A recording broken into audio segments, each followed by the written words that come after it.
Good afternoon, everybody. Really a pleasure to be here today talking about my favourite subject, which is, of course, mountains. Here we can see here.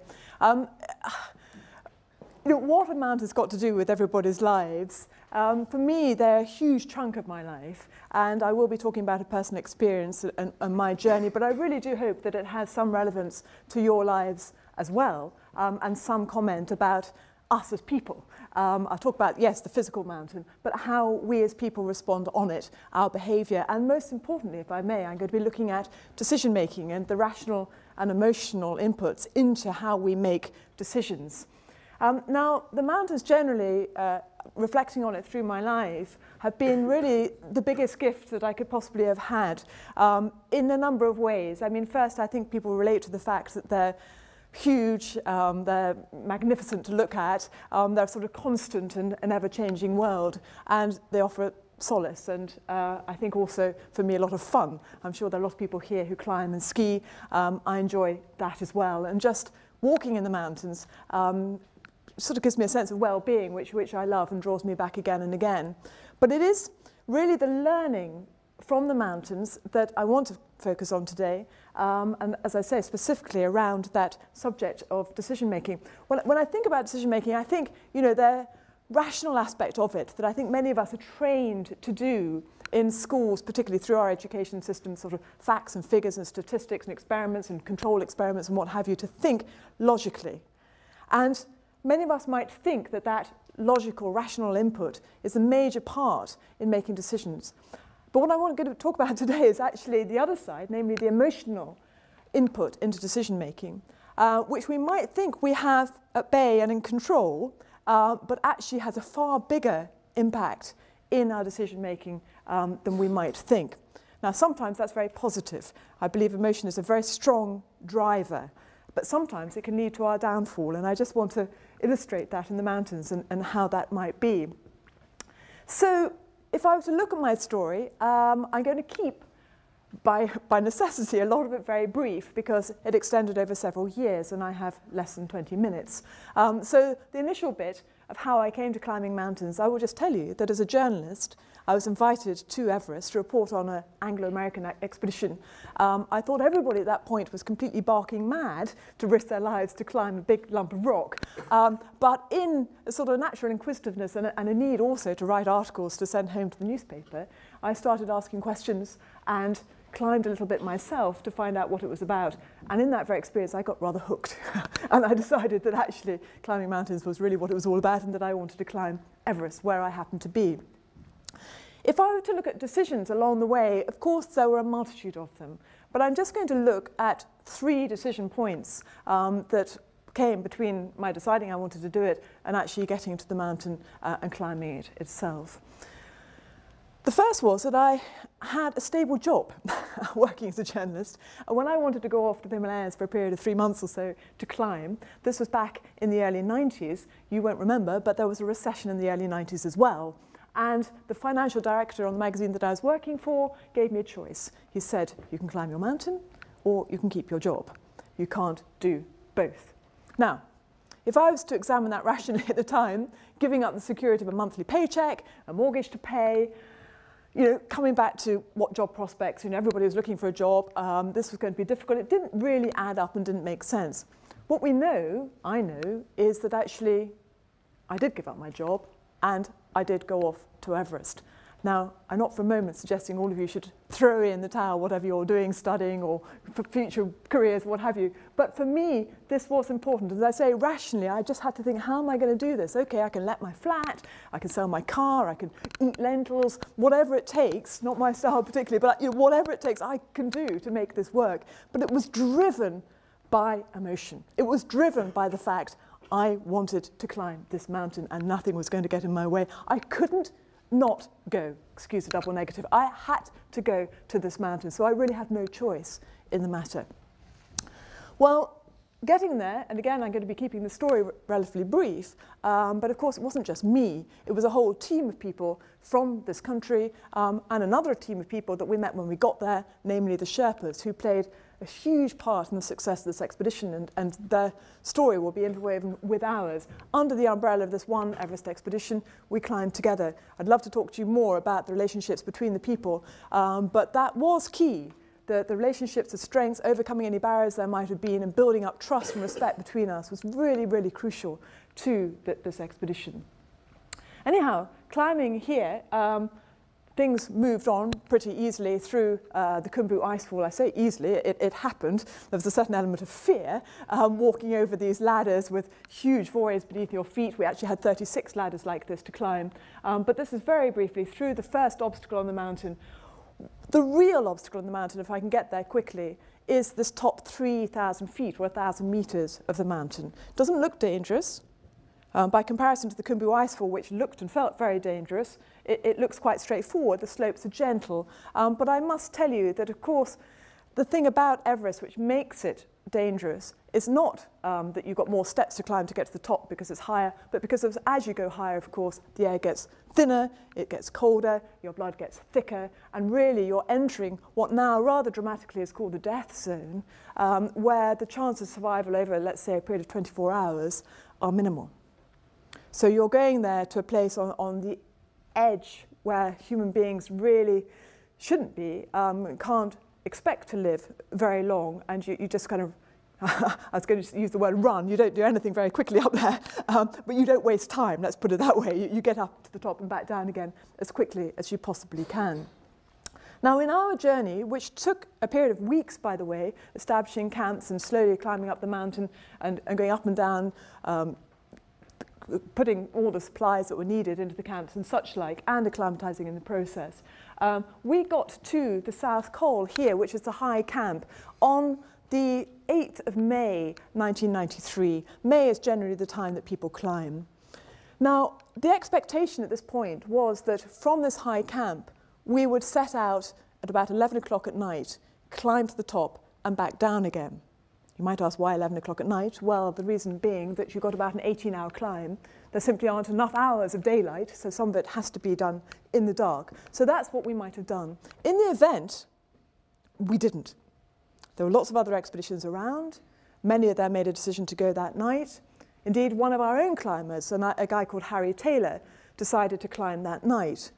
The rest of us didn't, and for me that was enormously frustrating because, as I said, I thought we were going to go, other people were going, and yet our small group made a decision not to, based on facts which over time I've grown to accept were perfectly reasonable, but at the time, as I said, were incredibly annoying. But one of our numbers wasn't well, that was fair enough. Nothing we could do about that.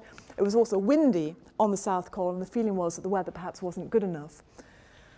Well, we didn't go. As I said, Harry Taylor did. He got to the top. He got into trouble because he got snow blindness.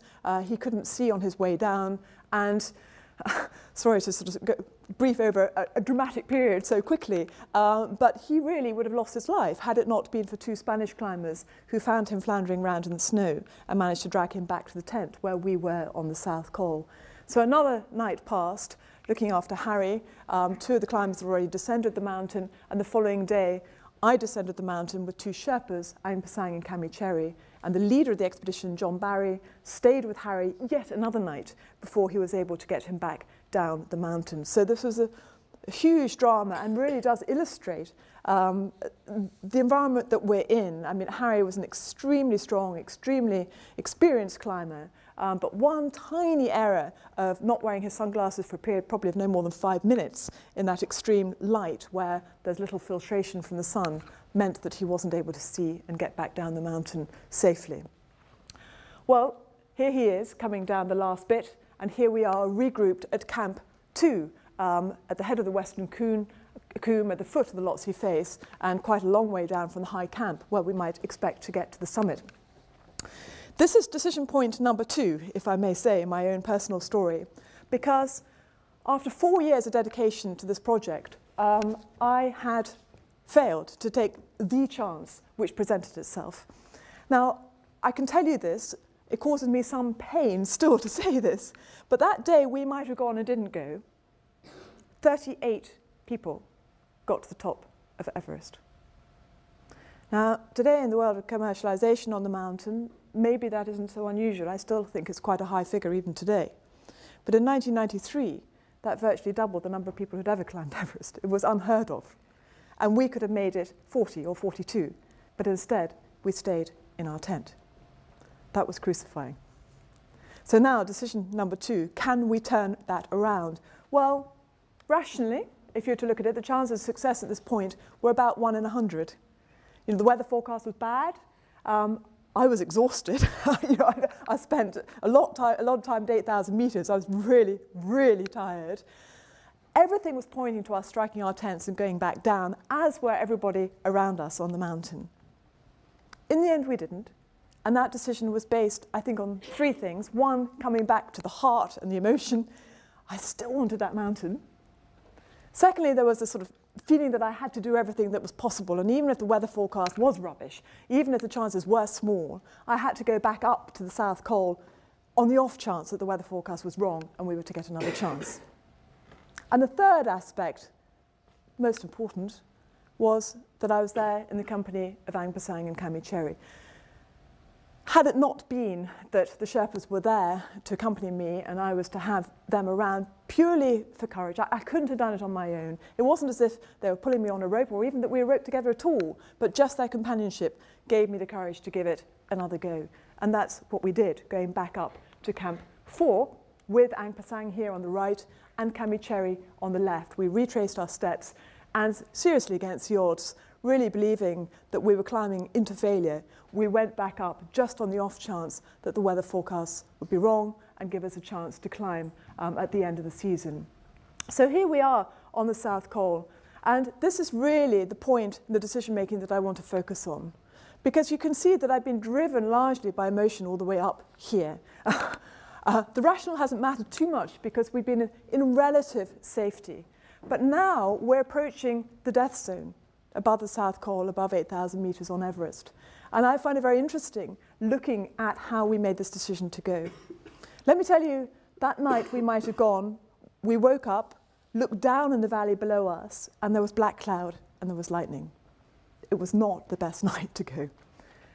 To add to that, there had been 5 people who had lost their lives in the last couple of weeks while we were on the mountain, all above the South Col in this death zone. Difficult perhaps to absorb all that even when you're on the mountain, but it was undoubtedly the most dangerous leg of the journey that we were about to undertake. Add to that, I had relatively little experience. The climbers that I might have come from with Britain were down the hill. I was with the Sherpas. I couldn't have wished for better company, very, very experienced.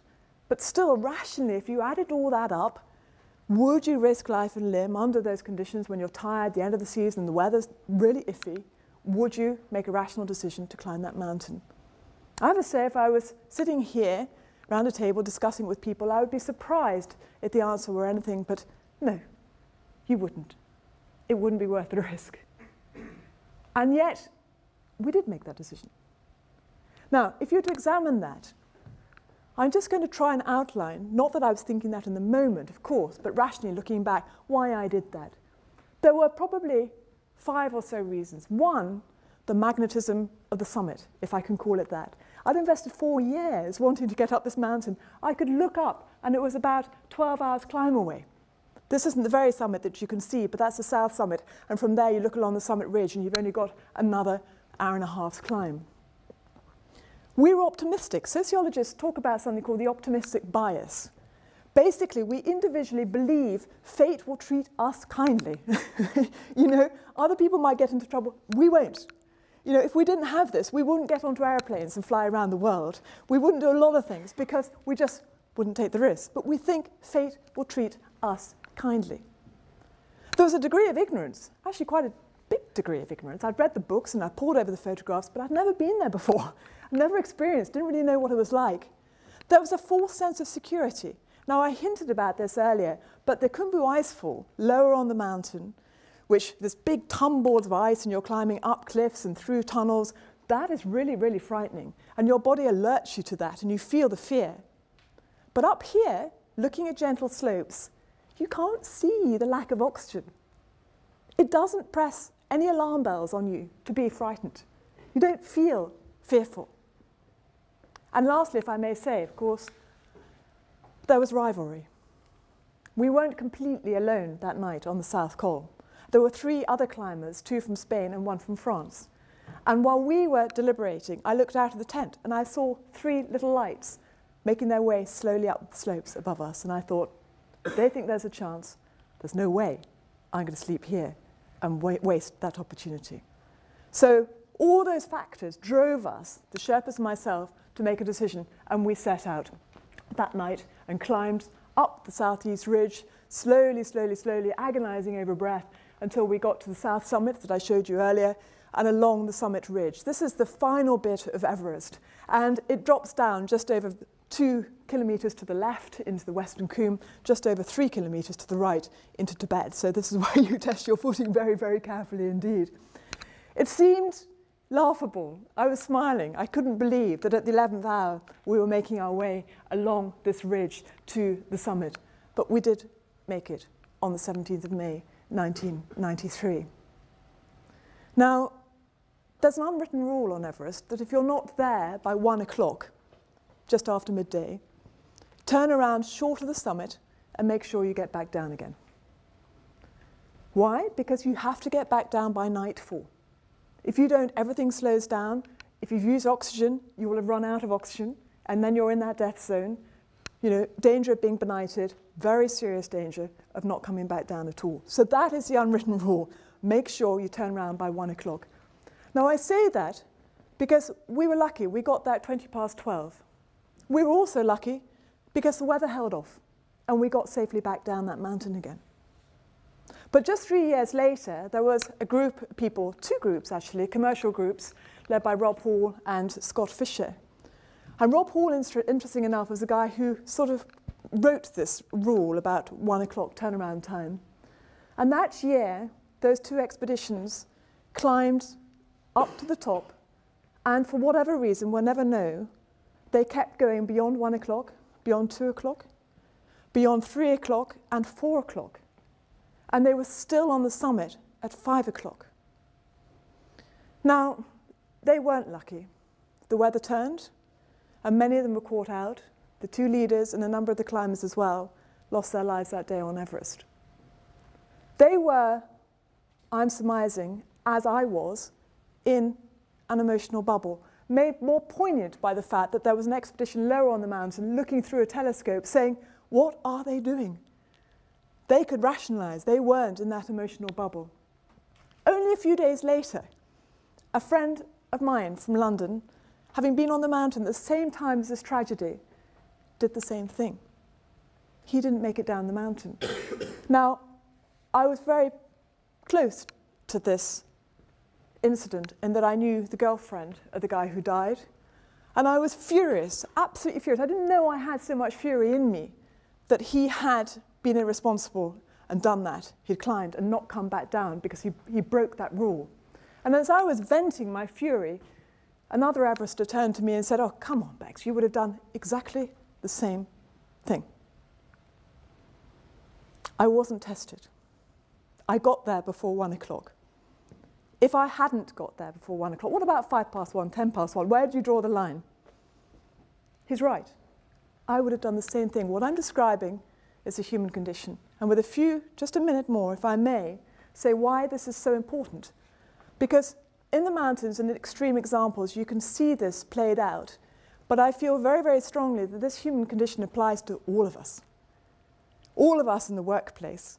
All of us, if I may, hone in on an example, 2008 in the city. Magnetism of the summit. What's the equivalent? Temptation of enormous bonuses. You'd have to be a saint to resist them. Optimism. It's been going so well. Why shouldn't it continue? Ignorance. There were derivatives that the traders and investors themselves didn't understand. False sense of security. Well, everyone's still in the office and the bars are full. It feels all right. Rivalry. Well, of course you've got to keep up with other banks. Better still, outperform them. And yes, there were small voices of rationality, but they weren't listened to. They were even fired. Now, in the mountains, perhaps it doesn't matter if a few people go and risk all. the consequences don't ripple out so far, beyond their families anyway. And actually, I do believe that we need a place where people can express themselves in this way. But in the workplace, in the city, where those effects ripple out to communities and across the world, I was in Bhutan just after the crash. And there were horsemen who might have been in work guiding tourists through the mountains who were out of work because the tourists couldn't afford to go there anymore. You know, the ripples are everywhere. Now, I'm saying, if I possibly can, we shouldn't blame, we should understand. I would be the same. I would have done the same. Many of us would have done the same. Those who wouldn't are in the minority. So whereas we don't want regulation in the mountains because it doesn't ripple out and because we need some area of expression, surely we do here in England really to save ourselves from ourselves. Thank you.